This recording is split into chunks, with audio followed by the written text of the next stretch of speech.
So now let's take a look at the third component of free market portfolio theory, and this is the three-factor model. This was developed in 1990 by Kenneth R. French of Yale University and Eugene Fama, who we talked about earlier. Together they determined which sources of risk the market systematically rewards with high returns. The three factors are the market factor, the size factor, and the value factor. This model takes into relationship risk and return even further than modern portfolio theory because it makes it possible to calculate expected returns based on these risk factors. The three-factor model explains 97% of the variability of returns. I personally believe that in my lifetime, they haven't won the Nobel Prize for this three-factor model yet, but I personally believe in my lifetime they will win the Nobel Prize for this theory. So let's examine each factor briefly. The first factor is the market factor. What this basically says is that it is inherently riskier to invest in the stock market than it is in fixed income instruments.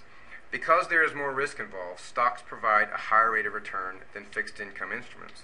So if you look at the return of the S&P 500, it's 9.87 compared to T-bills, which are fixed at 3.62. The standard deviation or risk obviously is higher with the S&P 500. So the market factor is equities are riskier than fixed, but they also historically provide a higher rate of return. So what else does the market reward us for? The second factor is the size factor. And what this says is small companies are riskier than large companies, but they historically provide a higher return than large companies. If we look at the S&P 500 compared to the U.S. Small Company Index, we see that there's a greater return for small companies and also a greater risk. So historically, you'll be rewarded for investing in equities, especially small companies. Now let's look at the third factor. The third factor is called the value factor, and it first refers to the extra risk exposure and the extra risk premium of investing in high book-to-market value stocks. Now, high book-to-market value stocks are companies which have a lower market price than other companies relative to their size.